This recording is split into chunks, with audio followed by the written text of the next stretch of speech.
grassroots level there and around the country. And we help grassroots community groups fight off dirty energy and waste facilities like landfills, incinerators, power plants, fracking, all kinds of dirty energy and waste industries in the broadest concept possible, including a lot of the things that people think are good, like biomass and biofuels. We've helped communities fight against those sorts of pollution as well. So in this workshop, I'm going to kind of combine two workshops I usually give. One is on environmental racism and environmental justice.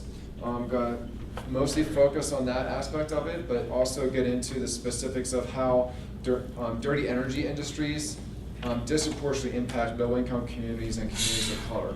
And I have a whole other presentation that gets in much more detail on that, so feel free to jump in, ask me more questions about, like, what about nuclear in this phase? And I can bust out other slides and kind of give you some additional context if you want. So let me give you a quick history of myself, and then we'll jump into the presentation part. I got involved when I was in high school in 1990 in a suburb outside of Philadelphia, when there was a trash incinerator proposed, and got involved in the fight against that, and quickly, a lot of stories in between, kind of jumped to the state level, finding nuclear waste dump, finding other landfills, and helping communities fight all sorts of dirty energy and waste facilities over time. After about 10 years of working statewide and mostly on waste issues, jumped into energy issues and the intersection of them, and started working nationally to help communities that were needing the same sorts of help. So basically created a group called Energy Justice Network with the idea that back in the late 90s, before fracking was an issue and people even knew that natural gas could be bad, we were busy fighting off 60 natural gas power plants in Pennsylvania, and there were probably about 1,000 proposed nationwide. And no one was networking the grassroots around this because they all think, oh, it's the transition fuel, it's cleaner than coal, and they were justifying it. The big groups were all saying, basically, oh, well, we'll oppose this one plant where a board member is, but we'll endorse the rest of them. So we really had a niche that I usually don't create new groups lightly and encourage the use of existing ones, but there really was a need for a new group that was going to tackle the things that are on the leading edge that no one else is willing to touch, not just natural gas, which of course now everyone's really popularly opposing, but biomass incineration and other sorts of things that are deemed renewable that are actually dirtier than coal in a lot of senses. So that's what we do, is help everyone fight all sorts of things, and we'll get into some of the specific technologies as we move along. But first I want to just kind of give a little primer on the history of environmental justice and environmental racism and what that looks like. So some of you might recognize this town. Anyone know where this is? Is that in Port Arthur? It could just as well be Port Arthur. It's not far. But it's not. Right, it could be. I think this is Norco, Louisiana, Shell's refinery there, which along that chemical corridor, petroleum corridor, a lot of communities, I'm sure, very much like this. And so it's a refinery smack in the face of where people live and play. Now, environmental racism basically is the phenomenon where polluting industries tend to be located in communities of color. And in some cases you might think, well, it isn't just because they're poor, and there obviously is a lot of overlap between income and race in this country. And so a lot of times there are cases where communities are, like low-income white communities, are disproportionately affected as well. But the reality is that it's actually more so an issue for communities of color. There are studies that have shown that race is more of a defining factor than class in terms of where certain facilities, like hazardous waste facilities, will get built. I'll get into that in a little more. And it doesn't have to be intentional to have a discriminatory effect, and there's a case study I'll bring out in a minute where you'll see an interesting kind of flip-flopping history of, like, well, what got built when, and did the community come to that? But nonetheless, if you have a community of color or a low-income community that is being poisoned disproportionately, that's still a problem. So whether you can prove intent or not is not really the issue. And actually in the legal history of this, according to the Civil Rights Act, intent is not necessary to, or it didn't used to be necessary, to be a violation of the Civil Rights Act. It's a violation of the Civil Rights Act if there's a discriminatory effect regardless of intent. The only problem is whether we're allowed to sue over that, which since 2001 the court said, no, sorry, you have to prove intent if you want to actually sue over it. So some of the indigenous friends of mine have actually said that environmental racism started, if you want to go back far enough, to when white men first set foot on this continent. So you can go back that far if you want to, but a lot of folks see it as starting much more recently. the term didn't come around until 1982, but some point out that if Martin Luther King got to continue the work that he started, organizing striking garbage workers in Memphis, Tennessee, that could have been an earlier start to the official recognition of environmental racism as a phenomenon. But it was in 1982 in North Carolina in Warren County where there was a PCB landfill that was proposed for a rural black community that these terms came together. It was a really powerful joining of terms to take the environmental movement and the civil rights movement and put that together. The folks in power basically are more fearful when unlikely allies come together. So when they see environmentalists and like black folks working together, they're like, whoa, we might have a problem here. And so there was a reaction from the political realm, and one of those reactions was to study and see if there's really a problem in the southeastern US for hazardous waste landfills. And the General Accounting Office, which is now the Government Accountability Office, did a little study, and they looked at the 4 hazardous waste landfills in the southeastern US and looked at where they're located. And they found that 3 of the 4 were in black communities, rural communities, that even though in those 8 states that constitute the southeast region for EPA, African Americans are 20% of the population. So you have a big disparity in terms of the population and where these tend to be sited. And I think that was the first actual study of any sort showing that there might be a problem. Now in 1987, some of you may recognize Dr. Robert Bullard's name. He is the academic kind of godfather of environmental justice. He was the author of this report. Others did a lot of the work behind it as well, but he's the one that's famous for it. And it came out of the United Church of Christ, Commission on Racial Justice, and they looked by zip code at all the hazardous waste facilities in the country and found for the first time that race is more of a factor than class. So if you have 2 communities, the theoretical communities, like one middle-income black community and a low-income white community, and you said which one has a better chance of having a hazardous waste facility located in their community, it would be that middle-income black community. And that's what this study's conclusions showed. And that's why it's legitimate to talk about this as environmental racism and not just as, isn't this all about people being poor? Is that the Bullard who's at Texas Southern University? Yes, he used to be at Clark Atlanta University for many years and he moved down to Texas not long ago. Now this study was redone in 2007, 20 years later, with lower levels of like geographic specificity. They brought it down with the census data and GIS technology down to census groups and found the same exact trend was alive and well 20 years later in the same industry. So after all the work around fighting for environmental justice in this meantime, the hazardous waste industry's facilities are still disproportionately located in communities of color. Grab one of these.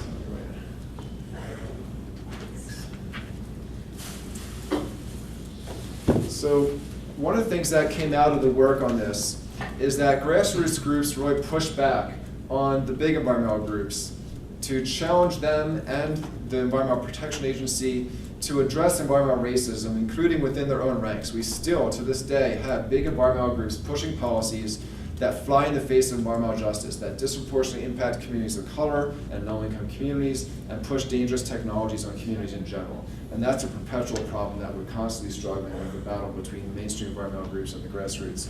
And there are several letters. One of them came out of the Gulf Coast Tenants Organization, the Southwest Organizing Project, to challenge these groups on this. And there were some responses from the big environmental groups to the challenges that they were faced with. And some of them have developed, some of them diversified their staff a bit, some of them developed environmental justice programs, and there's been controversy around that. But for the most part, those struggles continue with the big groups. Yeah. I think I know, but just could you name a few of the big environmental groups you're talking about? Definitely. So some of the worst ones we're talking about are Environmental Defense, or Environmental Defense Fund. They put the fund back in their name. Natural Resources Defense Council. There are other big greens that are kind of on the best of the worst category. Like Sierra Club they're good in some ways, and they've been very troubling in others, and so I wouldn't put them in the worst category. But we actually have a chart on our table downstairs or on this floor, around the corner, called Know Who You're Dealing With, and it has 8 shades of types of organizations. So you have the corporations, like the Exxons on one side and the Earth First on the other. And you think that they're just good guys and bad guys, right? But in reality, there are all kinds of shades in the middle. So you have their corporations, you have their trade associations, you have their front groups, like the National Smokers Alliance and things that are like just corporate front groups. And then you have big environmental groups like Nature Conservancy and World Resources Institute that sound like environmental groups, but they're so embedded with corporations that they're actually on the other side of the line on a chart of how corporate influence they are. And then you have the environmental defense funds and those kinds of groups like right on the green side of the line, but still very compromised and causing a lot of problems. And then different shades of corporate and or foundation control that cause different groups to be compromised in different ways. And tons of examples. We did a whole workshop on that, but we can talk later if you want to know like what's wrong with specific groups. Are you familiar with the group of people in Ecuador, natives who sued, that was formerly like Schindler National, became Metro Ecuador? Yeah, I'm aware. The biggest lawsuit in history.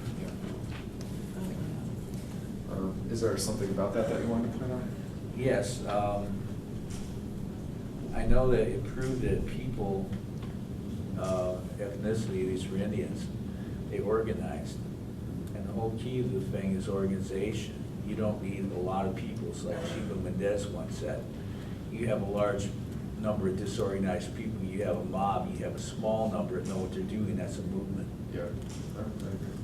And some of the biggest challenges to Big Greens on how they've been interacting internationally was actually another one of the letters. There were about a series of 5 letters that came out. And one was challenging groups like Conservation International for how they acted internationally, particularly with forest conservation types of things that displace indigenous peoples from their lands. And that's a perpetual problem going on, especially with the forest offsets and the REDD, they call it RED, it's an offset thing internationally that's displacing indigenous people and causing a lot of problems. So you have a lot of stuff going on with that. We're actually helping the Indigenous Environmental Network right now chart out the different forest and land grabs in Africa and other places around the world right now. So that's been a big issue for them. If you go to the website, it's later on one of these slides, but it's also on the handouts. Are all of you that just came in got the handout here? Yeah, thank Great. you. I'm sorry I was late. So on the bottom, you'll see ejnet.org/EJ. On that website, if you scroll down on there, there's a section of where it has the letters of grassroots groups to the mainstream groups and the history of that in the early 90s. Some of those letters I'm still trying to track down because we've been trying to get a lot of the environmental justice movement history digitized and online and got a lot of it, but there's still some we're trying to get. So if anyone wants to help us research that, that'd be great. So let me move on to 1991. So this is when we had the first National People of Color Environmental Leadership Summit come together in Washington, D.C., brought together folks from all around the country and somewhat around the world. And they came up with the principles of environmental justice. And that's what we have before you. And I'd like to just take this time to read through them, since they are concepts that we need to be able to have in our heads and discuss and think about and hear in our own voices. So if someone would like to volunteer, just read the preamble, and then we'll just go around and read through them.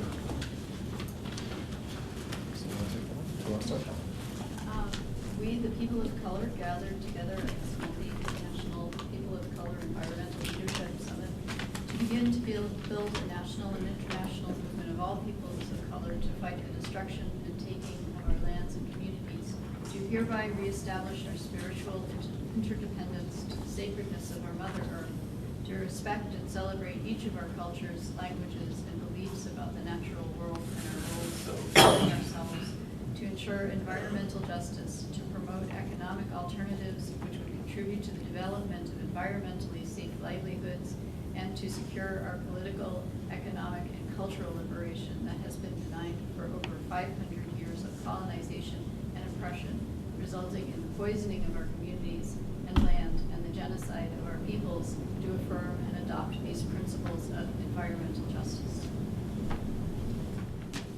Number 1, environmental justice affirms the sacredness of Mother Earth, ecological unity and interdependency of all species, and the right to be free from ecological destruction.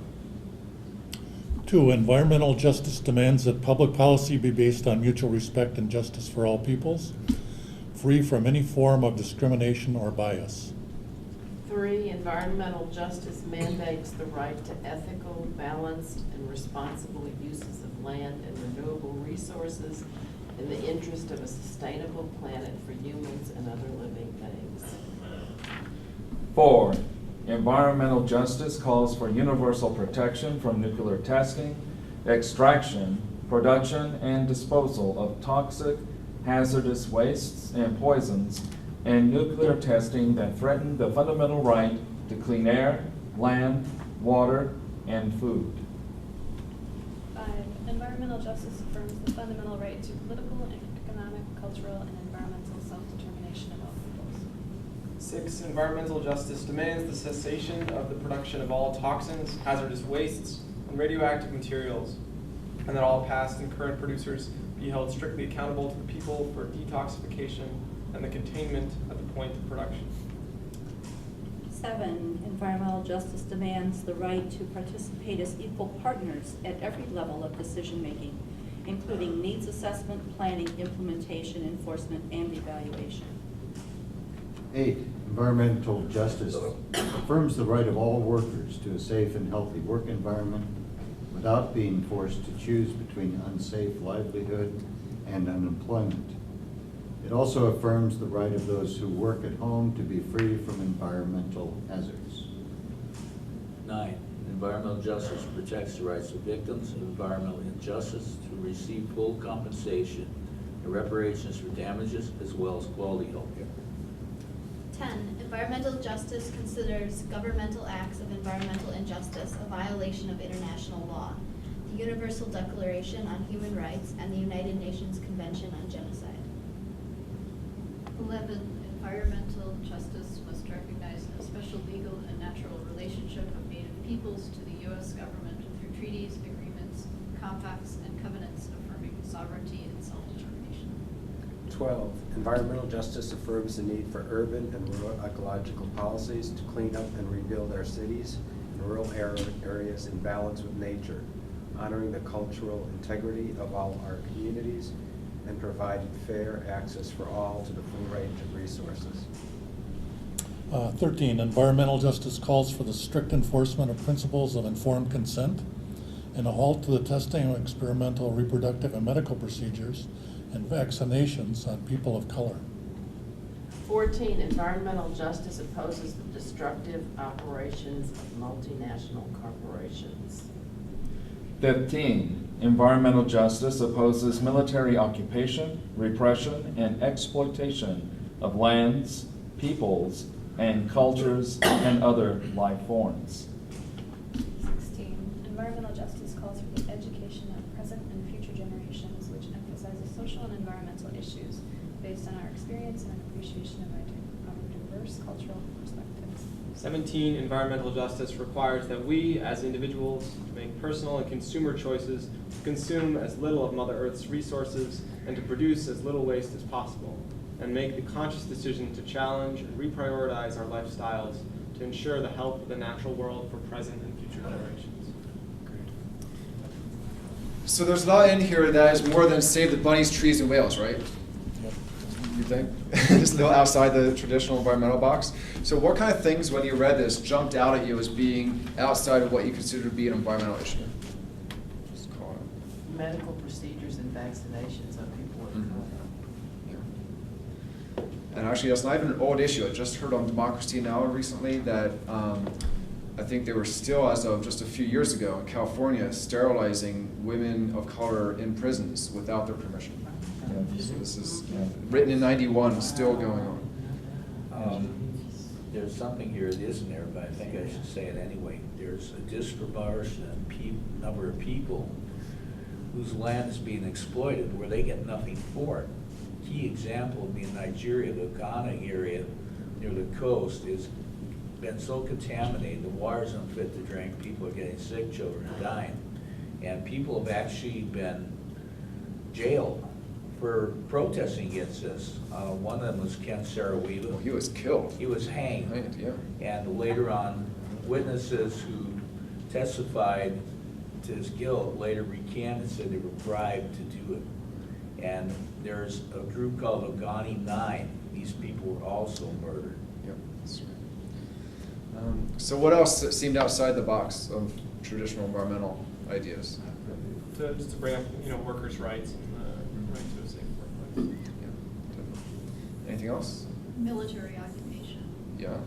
The U.S. military is the largest polluter on the planet, so that's pretty significant to have that in there. So take a look at number 17 for a minute. What's different about number 17 than the first 16? It's about individual choices. It's about individual choices, okay. So if number 17 is about individuals, what, what's that? It's we and not them. Right, so what are the first 16 about?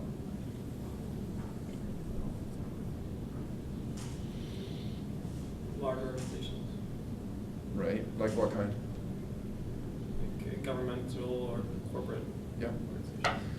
When I talked to some of the folks who wrote these principles, because I got involved in 1990, but I didn't know about this until it was too late, but I was at the second National People of Color Environmental Leadership Summit in 2002, there were only 2 of them. There are a lot of bogus EJ conferences, we'll get into that in a minute, but those are the only 2 real ones. And I talked to the folks who wrote this and asked them, am I correct in my understanding that you put the individual change as one of 17 principles in the last one on purpose? And they said I was right. So it was very intentional what they did here. And I'm going to come back to that in a second, walk you through a few things, and then we'll go into some storytelling. But basically, environmental justice is, oh, maybe I'm ruining that punchline. I may not do that yet. So the government's response to this, to these principles in this movement, was to set up government agencies, not agencies, but portions of the agencies, like the EPA had an environmental equity office, and state agencies had like environmental equity working groups. And what does environmental equity sound like it means? What would it look like if we had environmental equity? Fairness. Okay, and what, in practicality, like if all these hazardous waste dumps are disproportionately in black communities in the southeast, like what would it mean if we had environmental equity in the southeast US for hazardous waste? The rich paying their share as well, Paying their share, or at least Suffering equally. sharing the burden. okay, so it's with the rest. poison people equally, basically, is environmental equity, You have to right? have some in wealthy neighborhoods too. Yeah. So if we spread the poison around better, it's okay. That's what environmental equity basically means, right? Now, did you see anything in the environmental justice principles that says poison people equally, spread it around better, and we're cool with it? Did you see that in there? Because I didn't. I couldn't find it at all. But that has been the government's reaction to this. The government's idea is that we're going to reframe environmental justice as environmental equity, and we're going to basically change it into the poison people equally doctrine, when in reality, what it means is stop poisoning people, period. And that is a very important distinction because EPA has managed to hijack our movement, and even legitimate environmental justice groups that were the backbone of our movement have started to craft documents and things that use EPA's definitions, which I'll show you in a second, which boils down to this poison people equally concept. So environmental justice is the response to environmental racism, and the response is not to spread the wealth better, or spread the poison better, but to get rid of poison altogether. Now this is EPA's definition. It's a mouthful, but just look at the highlighted words, because it basically boils down to 2 key terms. EPA, they started, after some pressure, started using the term environmental justice, but they kept their equity definition. So their concept and their definition of environmental justice, which is much pithier than 17 principles, so I can understand why a lot of people put in the literature, environmental justice is, and they use EPA's definition instead of the movement's definition. But it basically boils down to fair treatment and meaningful involvement. And if you look what EPA's done, there's nothing that's fair treatment or meaningful involvement anyway. I mean, their idea of this basically is as long as they're not intentionally discriminating against you, it's fair treatment. And as long as they invite you to the same hearings that they have in white communities where they ignore them as well, then that's meaningful involvement. And none of this is meaningful. And they have these nice words about how like your participants are actually involved in the process and get heard and stuff, but this never actually happens. Even when they have environmental justice hearings and things that are specific to being about environmental justice, they go through the same process. So this is a bunch of words that don't really have much reality to them in practice. So I want to go into story time for a minute. Now, when I was a student at Penn State University, my undergrad, which as a side workshop is really awful institution, so whatever you might think of them, they're like one of the worst in terms of corporate military funded research, so like don't think it's a good thing they're up there. But I saw a pickup truck, it had 2 stickers on it. One of the stickers was a pro-logging sticker. It was like, have you hugged a logger today kind of sticker. And the other sticker said just 3 words. It said, Smokey needs you. And I thought about this. I'm like, how is it that these 2 stickers can be on the same truck? But also, more importantly, how is it that they can have a sticker that has a message on it that isn't the message? Because if you burn down the forest, they have less trees to log. They didn't say anything about forests and trees in the sticker. Well, but Smokey is the association. Oh, who's Smokey? Who is Smokey? Smokey the Bear. Smokey's a bear? Okay. And This, how do this we... wasn't the Smokey the Bear. I assume, I was seeing a No, picture no, of it Smokey. there was no picture. They just said, Smokey needs you. Oh, But I knew it was a okay. bear too, because since I was this big, I We learned know that there's this yeah. bear that wants me to do something. Right. So who is the Smokey the Bear? Who funds Smokey the Bear? How is it that this National sticker... Park, is that National Park? The- Georgia Pacific, Koch brothers? You're getting a puzzle. The Forest Service co-sponsors it, but it gets deeper than this. And it's interesting that the message, Smokey needs you, was not a message. It was the key to unlock the message that was already in my head. And it got there through a lot of advertising. So we've seen a lot of ads for Smokey the Bear that tell us that there's this mythical bear that wants us to do something. And who funds that besides the government agency that co-sponsors it? And here's a hint. The same entity that sponsors Smokey the Bear also puts out a message that says, don't drink and drive, tutor kids after school, pick up your litter, print on 2 sides of paper, Oh, National join the military, Advertising Council. the Advertising Council, the Ad Council. So we got this guy, and he is a creation of these people. Now, who is the Ad Council? Where are they getting all this money to put out so many ads that they actually brag that on average in this country, each person gets hit about 400 times a year. That's more than once a day you're seeing one of their ads. Now, who's paying for all this? Who's behind the Ad Council? U.S. Big- Chamber of Commerce? Big businesses, so the same folks that are part of the Chamber of Commerce as well. I once saw a full-page ad in the Philadelphia Inquirer in '94, and it said, and now a word of thanks to our sponsors. Thanks. I have the little block Ad Council logo on it. And the whole backdrop was the names of all these sponsors, and they were all the giant corporations. You had like Walmart's, and McDonald's, and all of them. And recently I did a story, and you can find it online, it was fun, it was printed in Truth Out and some other things, called Occupy Earth Day, that goes into this, explaining what I'm about to tell you. And I found that of the 100 largest corporations in this country, exactly half of them have funded Ad Council in recent years. Now, why are they doing this? Why is it in big businesses' interest to send us all these messages, and Smokey and all these other messages? How good-hearted they are, and that we can trust them when they have our best interests at heart. No. And that's wrong because, sorry to beat you down on that. No, that's but, okay. I mean, sometimes like people say that at workshops, like, oh, because McDonald's, like they get known to do these ads, but you don't know it's McDonald's because they're hiding behind the Ad Council, right? And most people, I mean, you were quick in picking up the Ad Council. Half the workshops I do, people don't even know it's the Ad Council, and they see these once a day or more, and they don't even realize who's advertising at them because that's just subliminal. So it's not to get credit. It's definitely not that because that's just way under the radar. But you had your hand up, yeah. That way we think the worst thing that's happening to the forest is a forest fire, instead of what they're doing to it, maybe? That is very on target, yes. It's a TV, oh. Now let's drill into that for a minute. So what is the common thread between all those messages the Ad Council is putting out? Individual actions. Individual action, right. What's Smokey the Bear's exact message, line for line? Only you. Only you. Only you could prevent forest fires, right? What's the most important word in that sentence? You. All right, now we're understanding what's going on here. Now, if you look at the 5 criteria the Ad Council has for whether they'll do an ad campaign, one of them is that it has to have an individual solution focus to it.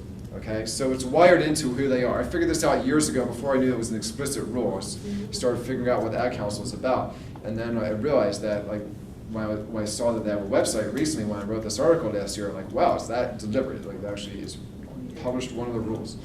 So the Ad Council is very relevant to the principles of environmental justice because they are basically a blame-shifting device. They're one of the biggest propaganda tools we have in this country.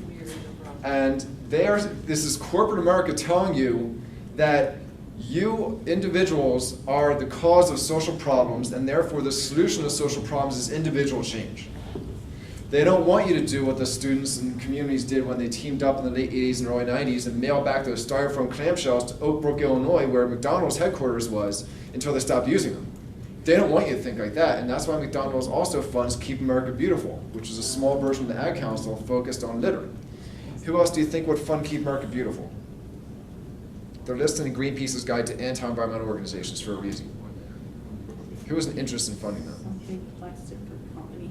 The plastics industry, yes. Cigarette industry. Exxon. The cigarette industry, well, you're all quick. Who else? Exxon? Exelon? Or Exxon. Exxon? No, they're not one of them. But plastics and cigarettes, Paper.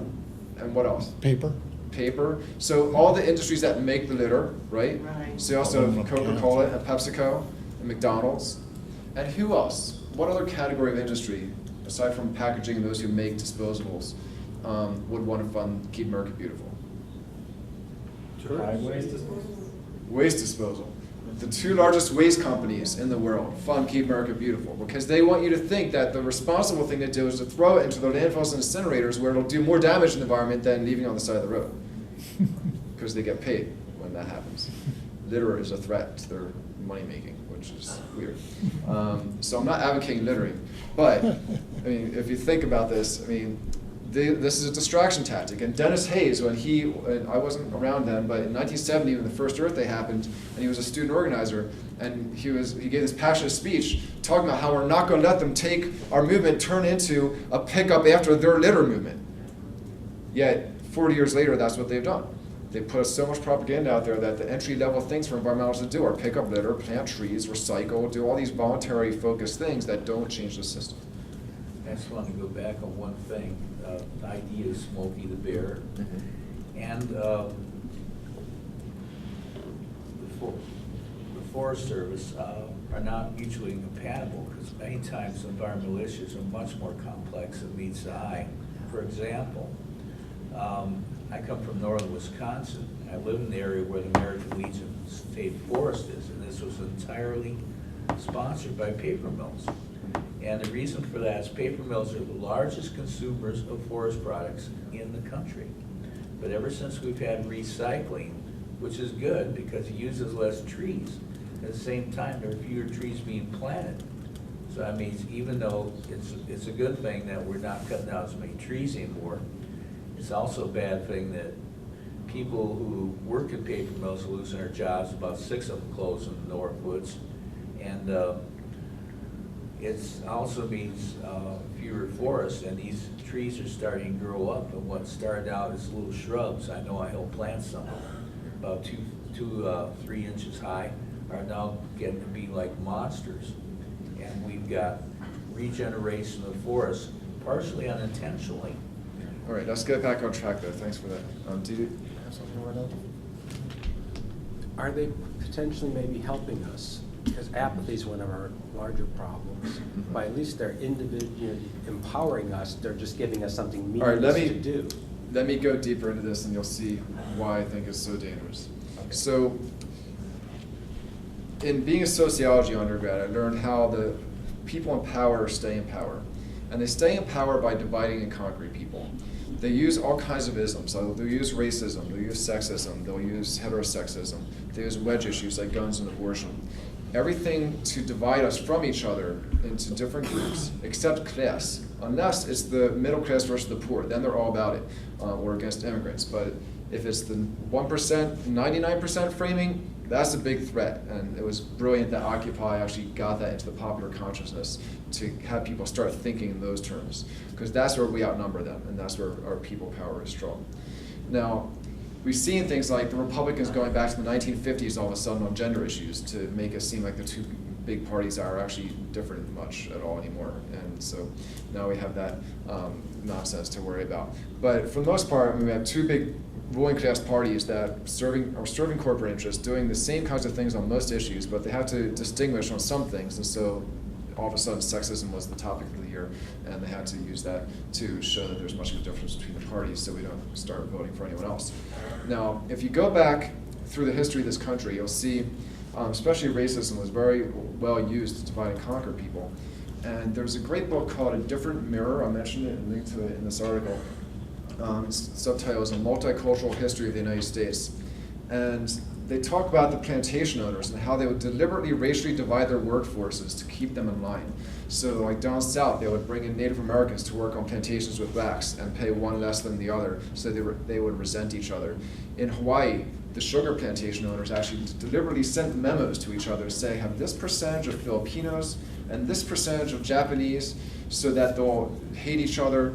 And they made them hate each other because they lived on hills, and the rich plantation owners would live at the top of the hill, but they would have one group live in the middle and the other on the bottom, and they had no sewer systems at the time. So the expression, the shit rolls downhill, I think came from that example. And they would do this very intentionally, to the point where they were writing to each other about it and saying, here's how to divide your workers so they don't get rowdy and organize against you. And so it's extremely deliberate. Now, the Ad Council is much more insidious. What the Ad Council approach is doing is taking this divide and conquer tactic down to the point where you don't even associate and identify as individuals anymore. It's taking to the point, or sorry, in group identities anymore. It's taking to the point where we are now identifying as individuals and not perceiving the idea of organizing in groups anymore. And that's what's so dangerous about this type of propaganda, is that it just has that divide and it's like the scientific perfection of the divide and conquer strategy. And so even though the Ad Council's ads are fairly innocuous, you know, you want people to pick up litter or do whatever else. I mean, you want them to stop creating and all that stuff, but that's not going to happen through the Ad Council. But you want people to buckle their seatbelts and all that. But the thing is, there's nothing corresponding to them. There's nothing organizing people for institutional change to counteract this propaganda effect that's just colonizing the very way we think on a very subliminal level, in a level that is very much in contradiction with the principles of environmental justice. And that's why they were very deliberate in framing those principles in ways that talk about institutional change 16 times. And then, yeah, as individuals, we should also be responsible.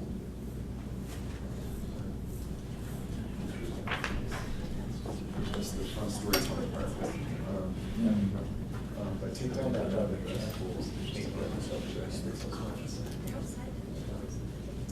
Okay, so I mentioned earlier that there were environmental justice conferences that I felt were bogus. Here's the main example I'm thinking of. There's a series of national environmental justice conferences sponsored by Howard University in DC that is also sponsored by the EPA, by the US Department of Energy, by the biggest waste company in the world, which has been accused many times of environmental racism, and by a lot of the law firms that work for these polluters. And this, it's just, when I first saw this, one of these conferences roll around, I boycotted them. I'm just like, this can't be serious, you know? But then I went to the next year realizing that a lot of people that didn't know any better were coming to this thinking it was an actual environmental justice conference.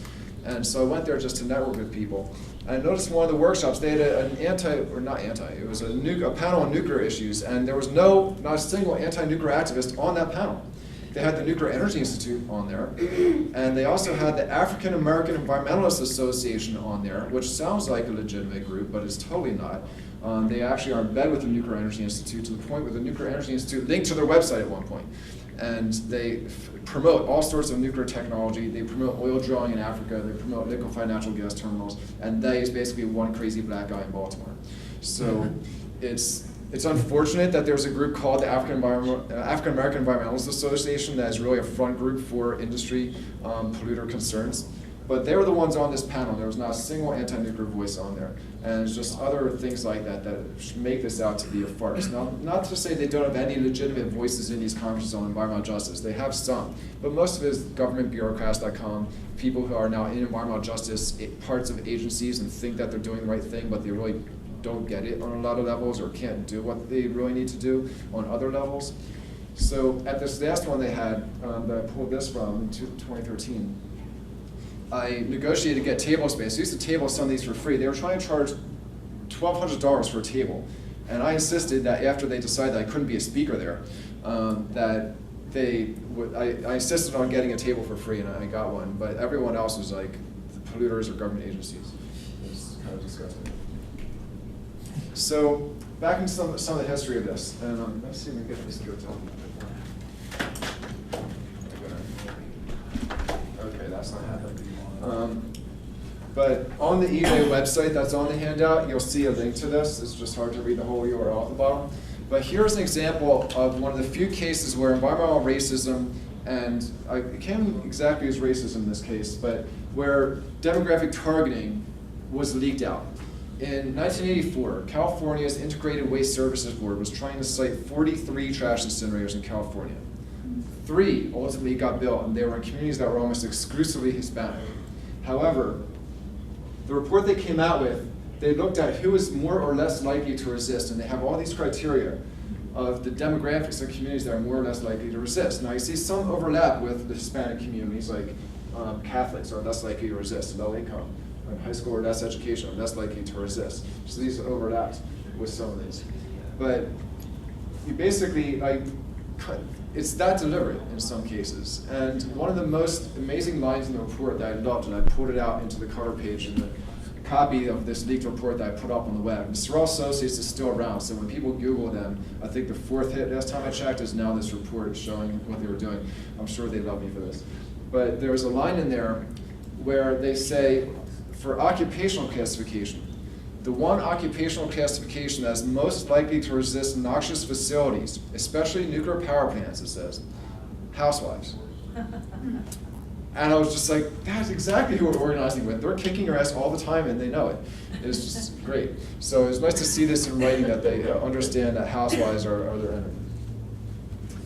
So there's another report that came out, that was leaked out in an effort to cite a low level, in quotes, there's nothing very low level about it, nuclear waste dump in North Carolina.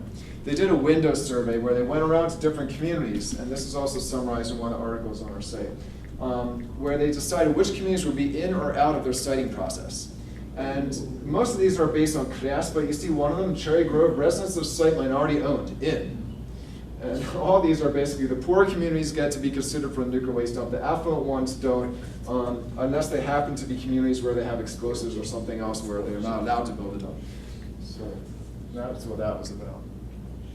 And another case, 97, you had the only case where the federal government actually said, you can't build this because it's environmental racism. This will never happen again. It was a precedent that was a fluke that can't happen again.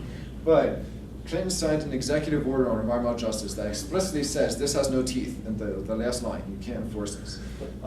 But the Nuclear Regulatory Commission's Atomic Safety and Licensing Board at one point thought that they were supposed to or something, there was some confusion there. So they actually denied a license for a uranium enrichment plant. And in the course of this, they found that the company that was, again, doing a window survey type of operation, they had 78 sites that they were considering, and the percentage of people who were black within a 1 mile radius was about 28%. Then when they narrowed it down to 37 sites, it was 37%. Down to 6 sites in one county, it was up to about 65%. And they ended up resulting in the one community that had the highest percentage of black people possible. It was 97% where they tried to locate it. The average income was about $5,000. There were a lot of people who had no running water in this community. And this is where they tried to put a uranium enrichment plant. So there's amazing language in the Atomic Safety and Licensing Board's decision on this. I have the juiciest quotes pulled out on that webpage, les.html. If you throw that in the end of that URL, you'll find it. And this is just one of the quotes, talking about how it's not, racial discrimination is not going to be intentional or obvious in these processes, that the staff at the Nuclear Regulatory Commission, they actually said, must lift some rocks and look under them. It's just a great decision. I wish this is something that was a precedent that could be repeated, but it's just some powerful language in there. Feel free to go and look it up and use some of the rest of the quotes I pulled out. So just some examples of what this looks like. Right now in Allentown, Pennsylvania, the 3rd largest city in the state, they're trying to build a trash and sewage sludge incinerator. And it's right in the heart of the Hispanic community. So you can see that red dot, this is the minority population, it's almost all Hispanic in the area. That's where they want to put the incinerator, in that community. In DC, there is a plan to build a new trash incinerator. They are just studying it. I think we've managed to derail them within half a year already from thinking that they can economically or politically pull this off. But if they do build one, everyone has figured out, it's obvious, that the place they're going to use is where they used to have an incinerator and a power plant that just shut down, leaving behind a toxic waste site and a nearby landfill and all kinds of other things. At the Benning Road site, which is 98% black, 52% poverty, they're the ones with the target on the back for this if we let this get built. Where DC's waste currently gets burned is in Norton, Virginia. It's the 4th largest trash incinerator in the country. And there's a very interesting history here. And I didn't even realize, because it's the 4th wealthiest county in the country, so I didn't think it would be in a community of color until I visited it, and then looked up the census data later, and found that this giant incinerator is in a community of color. And the history of this is very interesting as far as that chicken or egg issue. The history is that in 1910, DC's prison was built in Norton, Virginia. So you have a bunch of locked up people of color in the suburb outside DC. And that prison operated all the way until about 2001. Now, in 1970s, somewhere in the 1970s, they built this landfill. It's now this really giant landfill right next to, in Norton, next to where those prisons were. In the 1990s, they built the 4th largest trash incinerator right next to the landfill. And the ash now goes from the incinerator, now goes to that landfill, and that's all the landfill's taken. Now, that prison, it closed down, but a few years later, they built this giant community, the one pictured right here, and it's relatively affluent. It's a nice development, except it's literally overshadowed by this giant smokestack, and on the other side of the town, like literally there's like a house, the fence line, and then a giant stack. And on the other side, there's house, fence, and then giant landfill, the largest point in the county. I mean, to the point where you can see what looks like small lining of trees at the top, which are evergreen trees. They're actually kind of big, but it's so far away because it's so giant. You just see this big hill. It's like the whole southern side of the town is just this big hill that's in your way from seeing anything. It's a landfill. So the people there didn't even know what they were moving into, and the housing market basically steered the people of color into this community that is low income compared to the rest of the county. Oops, going the wrong way.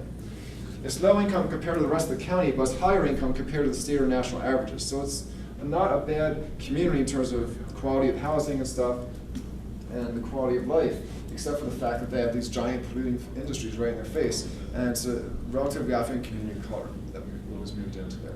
So do you blame the housing market for this? Like, you can't blame the waste facilities for locating next to communities currently. You can blame them for locating next to a prison of people of color who didn't even have the ability to move from where they live.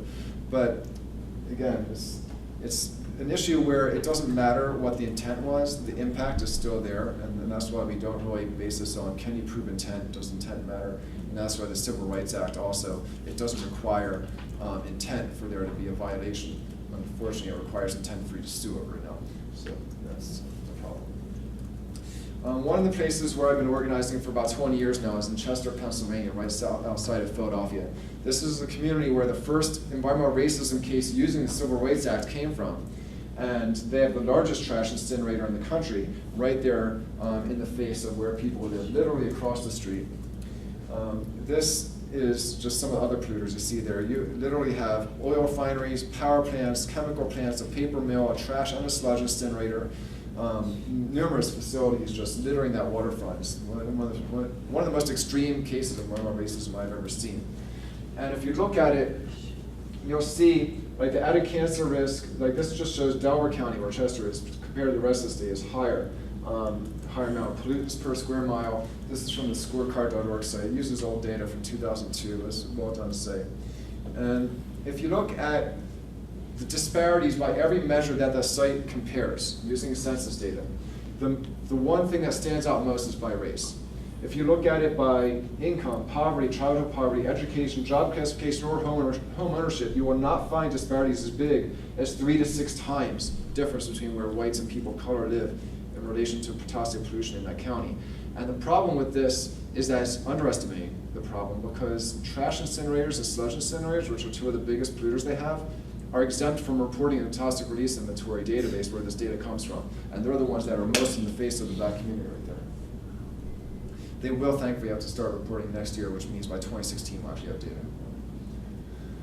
This is just a few of the companies that are along that waterfront. I give toxic tours of that community, and this is a small subset of the stuff that they're doing with. These are just some of the bigger things pulled out.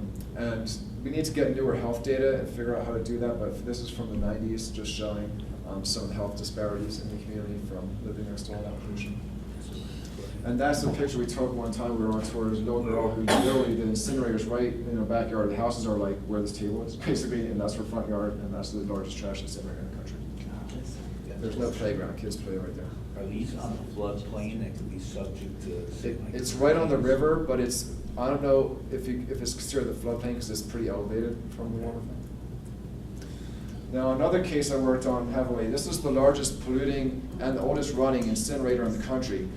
Charles Chivas, who is no longer with us as of 2004, but he was a fearless leader of the local NAACP there for many years, and he stopped the largest medical waste plant in the world from being built there, and tried to stop the most polluting and oldest running trash incinerators, the largest dioxin source in the country. 28% of all dioxin, of all incinerators in the country were coming out of this one plant. And I warned them that the city was going to go into bankruptcy if they actually paid to borrow more money to rebuild this plant, and 8 years later they went into bankruptcy. So it was the first major city bankruptcy that happened in a long time. It was like them and Stockton and Detroit more recently. And this is the demographics of it. You have huge housing projects right here. So you have a large community color right here, and then a little greenway here, and then an incinerator and an ash dump right here. And the black clergy, the coalition of black clergy in the region, came on board only 11th hour. I mean, maybe could have won if they knew how to organize the community and listened to us and joined us earlier. But it was when the person who heads that ministerial conference got asthma, and his doctor said, maybe it's because your church is right here, and you live right, you're spending all this time in your church right next to the incinerator and ash dump, and that may have caused their asthma, and then all of a sudden they were very concerned and joined our cause. But if you look at the demographics of the county versus the tri-borough area versus 1 mile versus half a mile, the closer you get, the higher percentage of minority you get. So you see this trend in one place after another. If you actually do the data like this and see how further out you get, is it getting whiter, and definitely is how that works. So let me just walk you through some examples. I do a whole other presentation with a lot more colorful slides and stuff that get into the cradle to grave of the different energy industries. And so just hit me with questions if you want to dive deeper into this. But this is stuff that you have on the back of your handout, basically. It just talks about the different aspects of dirty energy industries that are disproportionately impacting communities of color and low-income communities. And I don't think it'll be fair use of time to read this to you since you have it in print in front of you, so let me not do that, and let's just open up to questions in case you see something there that jumps out at you. I have a few different sections here that are all in that handout. And actually, I have a few other slides and points, and then we'll open up to questions. So on positive things, we have like sewer lines, which arguably positive because we really need to get rid of sewer systems. We need to have composting toilets and that kind of thing. But there have been studies showing that access to sewers are disproportionately impacting people in some communities. So in this community, you can see the African American community is largely not being served by sewer systems in North Carolina, in this town. In Modesto, California, you see the same thing, but with the Hispanic population being just on the brink of where sewer service exists. The same town, street lighting, the same effect. So where the Hispanic community is, largely they do not have street lighting. Now, I won't get into the legal history of this, although I did do a whole paper on this, so if anyone's interested in the legal history of environmental justice, I can show you where to find that on our website. So I've argued, including in that legal article, that environmental equity is impossible. The poison people equally principle, which is not environmental justice to begin with, is not even possible. And there are a few reasons for this. If you took, for example, the Harrisburg trash incinerator, moved it a mile or two out into the wealthy suburbs of Harrisburg, the dioxin pollution from that is still going to disproportionately impact people in the Canadian Arctic. We have people from the Inuit Circumpolar Conference, which represents the native peoples from all around the Arctic Circle, who wrote after Barry Commoner did a study showing that the Harrisburg incinerator was the largest contributor of dioxin to 8 sites in the Canadian Arctic because it travels that far. And so even if you move that incinerator out from the public housing project area to a white suburb, it's still going to disproportionately impact native peoples in the Canadian Arctic. That's unavoidable. The pollution is traveling. We also have similar things with mercury and dioxins and PCBs in fish because certain ethnic subpopulations eat a lot of fish. And it doesn't matter if the coal plants and incinerators are relocated so that they're equally or even exclusively in white wealthy communities, that mercury and dioxin is going to disproportionately affect certain populations because of the fish that they're consuming. With fluoride and lead, this is one of the most unknown environmental racism issues. But fluoride in the drinking water, which is not the same stuff they put in toothpaste, it's literally hydrofluorosilicic acid is what is used in about 93% of water fluoridation programs. And that is literally a hazardous waste byproduct of the phosphate industries. They're scrubber sludges. It's unprocessed stuff that's full of other contaminants as well, including arsenic. And this chemical, they would have to pay hundreds of millions of dollars to dispose of it as hazardous waste per year if they didn't sell it to water systems to put in, tell people that's good for their teeth, even though we know that it does damage to teeth and to bones and to many organs in the body. And this has been confirmed even by the National Research Council in an extensive report looking at over 1,000 studies on this, where they found that EPA's safe level is not safe, it needs to be lowered. Now, fluoride in the drinking water also increases the absorption of lead into the brain. If you look at what communities have water fluoridation, it's mostly urban communities. It's disproportionately affecting people of color just because of what communities have fluoride in the water. But it's also disproportionately impacting people of color in those very communities because a white person and a black person in the same city drinking fluoridated water are not being impacted the same. Because of racial differences in calcium absorption, they think, the researchers at Dartmouth that have looked at this, black folks are actually absorbing more lead into their brains because of the fluoride in the water than white folks are. And the fluoride also helps leach lead out pipes. So you have the lead higher levels in the pipes and then absorbed at higher level. And that lead is disproportionately affecting people's brains. And in doing so, we know lead affects the dopamine levels in the brain and does so in ways that not only does lead impact IQ, but lead is also known to increase affinity for violence and cocaine addiction. So some of the same issues that the black community is struggling with, and to somewhere in the middle, the Hispanic communities, like kind of in between in that racial effect of lead absorption, those problems are being exacerbated by the chemical pollution that we're putting in the water. Does the fact that poor areas often have lead paint, or lead-based paint, have connections with coupled with the fluoride in the water? Yeah, so it's any lead that they're being exposed to, it's going to facilitate its uptake into the brain. Is this the same fluoride that I drank when I was, 50 years ago? Yeah. Same thing, okay. Yeah. Yeah. There was a giant lawsuit won by Aaron Brockovich, and this company was dumping stuff in a pond that was making children sick. Yeah, that was chromium-6, I believe. Yeah, we thought it was a safe one, chromium-3, but it was actually one of the deadly. And the company was trying to pound it off as the other one, saying, well, it's actually healthy. Well, it wasn't, because this particular thing with slight atomic difference was actually poison. Yeah, it's much more toxic. Okay, so the other problem with the equity approach to things is that it doesn't tackle existing facilities. So if you have the EPA adopting an environmental equity policy and somehow, like say there are actually teeth to it, which there won't be unless there's legislation passed, which is not going to happen anytime soon, especially because the courts would say, if you want to do any legislation that says don't pollute brown people more than white people, that's just, the Supreme Court's right, colorblind is our mode of thinking, and that's not okay. So they're not going to allow that sort of thing anyway. But even if they had a law that was that blatant and agencies could do more than just huff and puff and talk about environmental justice and mean equity and still not have teeth, it's still not going to do anything to uproot the existing facilities. We have an existing facts on the ground problem with where these things are located. And they're not going to rip up a refinery and replant it in a wealthy white community. That would be crazy. Economically, it's not going to happen. Politically, obviously, it's not going to happen because there's a reason why we got where we are. And if we even got anywhere close to having the political and economic resources to relocate polluters into white communities, then we also have the political and economic power to say, here's how to phase out these industries altogether and replace them with clean alternatives. So the whole equity approach and the justice approach that means equity when they reframe it is a bad approach in my mind, and I don't think that there is such a thing as environmental justice policies or environmental justice regulations. I think that the groups promoting that generally mean equity, and they are doing a bad job of even going there. We need to have policies that go well beyond this stuff. That I think the only things that are true environmental justice policies are things that would never be framed in those terms.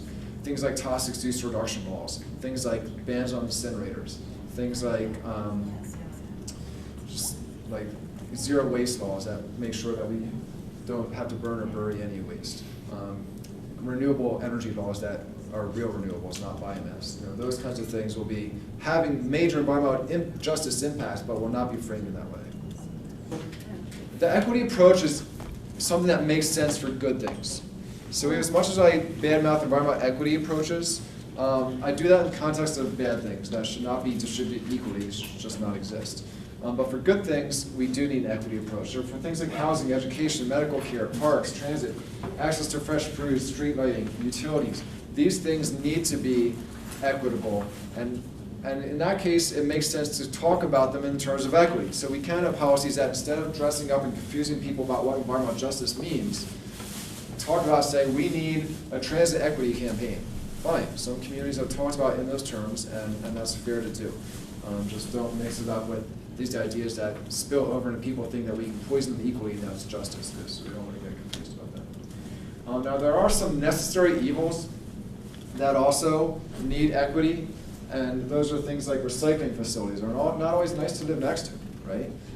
Transit, there are problems sometimes with transit lines going through and a lot of boarded up housing along like elevated trains and things like that, just because of the impacts of living next to those transit lines. So we need to make sure that we're at least as equitable as we can be, and that we insulate communities from the impacts of these, no matter who's living there, as best we can, because these are things that need to be somewhere. So let me just leave it there, and now we can tackle fracking and everything else. So maybe that's a longer conversation, though, that we can have afterwards of like what to do about what you're facing. I don't know if that's something we can, I can just quickly address right now. But why don't we open up? Well, one, Mike, this is excellent. Excellent presentation. I think this is the first time I've seen one of your presentations, and it's just a wealth of information. And at the same time, I'm wondering why there aren't any. Why we're all white? Yeah, why we were all Yeah, white. why I don't. That kind of concerns me, and I'm not blaming. I'm just kind of, I was really looking forward to it because I know in Texas, this is, well, it's a rampant problem, and I'm really, as an activist, wanted to be in dialogue with, the African American community, the Latino community, because like with the fracking issues, primarily in Dallas, it would be the Latino community that would get hit really bad, and so I really wanted to be in dialogue with other multiracial communities in this presentation, and I'm just kind of surprised. Yeah. And I miss having that. So, but it's an excellent presentation. I'm just kind of confused. Sure. Well, it's interesting because it's the part of the Race and Democracy conference, and there's not anything which would have competed for this. Right. Well, I mean, there's a constant problem with a lot of lefty, environmental especially, but a lot of causes that are organized by white folks that attract white folks. And part of that is that the organizers need to have a more diverse core team of people who can reach out to different audiences that they usually don't reach out to. A lot of us, how we do our outreach and who we reach out to. If we reach out to the Green Party, if we reach out to environmental groups, if we reach out to the normal email list that we're all on, it's not surprising we're going to get a bunch of white folks. If we reach out for an event that's during the workday, well, gee, there are a lot of working people who can't afford to be here. I have to pay a lot of money, and I don't have a lot of money, but I still have to pay to get here, and they still want me to pay to be here, and that is a burden. And Even though you're presenting, you have even though I'm to pay. presenting, yeah. So, like, even though there's a lot of overlap between race and class, and so basically we have the white privileged people who can afford not to be working right now are able to be here. And yeah, there are some privileged people of color, I'm sure, are here, but not that many of them. So yes, an endemic problem that has a lot of levels in terms of how we organize events, who our social networks are, who's doing the outreach, and yeah, there's a lot there.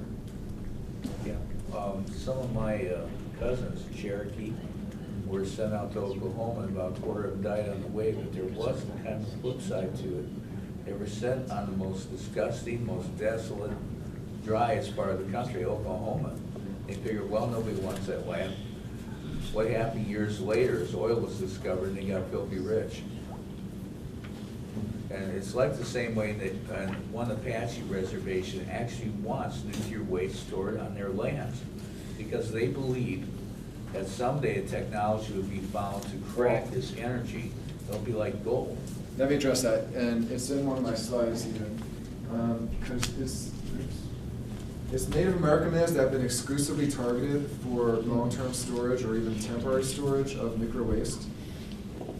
There are about 60 places where they tried to locate temporary storage of high-level nuclear waste, which is the fuel rods that are literally, they call them spent, but they're literally about 1 million times more radioactive than when they went in the reactor. And so they're extremely lethal. And every one of those 60 places they tried to temporarily store it on were on Native American lands. And one of those was the Mescalero Apache. And they fought it off. And oftentimes you end up with the tribal leadership being co-opted by corporate interests. And so you have the people trying to fight their own tribal leadership. And it's very similar to what we see in our own governments in the US. But in Native American reservations, there's even less democracy structurally because they don't have the 3 branches of government, they don't have the right-to-know laws all the time, so there's some structural things that, as hard as it is for us to struggle against our own leadership, that on reservations it can be even more difficult. And even though they faced all those difficulties, they still managed to stop all 60 of those proposals, including Apaches. And I don't think there is a way of going back and getting energy out of nuclear waste. So yeah, that's a whole other discussion about reprocessing, but it's not pretty and not a good thing. So I'm going to pass the SAM sheet around too for those who just want to get our information group. I'll send them down in each direction. And there was another question here. No.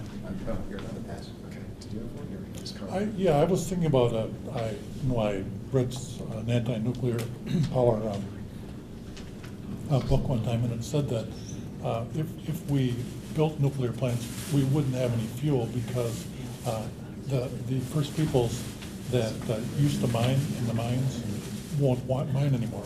One, because they've all died, and they don't want to lose their community again. Is that true? I mean, that we would not, uranium would not be available if we wanted to build plants. Well, uranium prices have spiked in recent years as investors ran up the cost of it.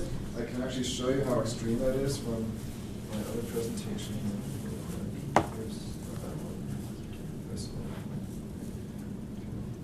do a lot of nuclear power in my other presentation, and any chance the world will run out of uranium soon? Yes, I think uranium is something that's probably peaking, just like coal, oil, natural gas, and all these other resources are peaking. Like, in other words, we use the cheap, easy to get half, and the other half, most of it is going to stay in the ground, so we're not going to be able to afford to get it out of the ground. That's more difficult. We have to frack or drill deeper, or do other things to get at it. You also notice that because of the economics of peaking, and in this case it's because of the economics of too few companies involved in this industry running the prices up with investor price spikes like what you saw a few years ago. But the prices for uranium were very stable until around early, I think it was about 2004. And if you look at most other forms of energy, if you look at coal, oil, and gas, especially oil and gas, you see very similar trends where they were very stable until about 1999, then they started going up and up and up with some spikes along the way from Katrina and other forces. And those prices are not going to come back down. But because the prices, even when they came back and settled at about 4 times higher than the historical average, that has caused there to be a rush to do more uranium mining. So there have been a lot of proposals to do uranium mining around the Grand Canyon, other parts of the western US. They're also going after the Black Hills again in South Dakota. They're going after a place where they found a bunch in South Central Virginia. And so we're seeing a lot of new fights against uranium mining. I don't know that there are many uranium miners who are going to work in them, but there are plenty of desperate people who will take those jobs if they start opening them. And they'll probably, just like the mostly native people who worked in the uranium mines in the US years ago, having inadequate protection, bringing contamination back to their families on their clothes that they will go home with. So there are a lot of problems with that. And the uranium workers are still fighting for compensation. On Navajo Nation, there are about 2,000 abandoned uranium mines still that have not been remediated. I don't know what you can do to remediate them, but still, they have these mines that are just like not even sealed up in any way. There was another piece of this, and then I'll come to it. Where the uranium comes from right now is mostly the US, Canada, and Australia, all on indigenous lands, and in Africa from Niger. And recently, Obama added US forces to the French war in Mali which is all about uranium. It's the same ethnic group that's across the border in Niger, and France is concerned that their uranium supply that comes from there is threatened by the uprising of the people there. And so the US and France are working together to go to war for uranium. Usually we're going to war for oil, sometimes like Iraq if it's Afghanistan, now electric cars, now that we found so much lithium there, but now we have wars for uranium as well. Does the price of uranium, is that a big factor in the cost of uranium-produced electricity? Or Yeah. is it small? Yeah, I mean, nuclear power is one of the most expensive forms of power that we have. It only looks artificially cheap because of the massive subsidies. About, I think, 60%, or at least 50-some% of all the subsidies that have gone into research and development over the past 60 years has gone to nuclear power. And you have, that's just R&D. You have all these like price insurance, like limitations on their liability and other things that keep nuclear power competitive. And even then, it's still ridiculously expensive where Wall Street's not willing to put money into it. But the cost of uranium is part of why it's so expensive. Okay, just one other thing, then I'll be quiet. Is there a place where we can get the current cost of, you know, a BTU of electricity or whatever from all different sources? Sorry, I see like. Yeah. Is there a place we can get a chart of how much does Yes. it cost for uranium, you know, nuclear versus oil versus? you know? Let me show you one. Let's see what I have. Giving a lot of presentations on incinerators lately. And I have a chart there. The Department of Energy did.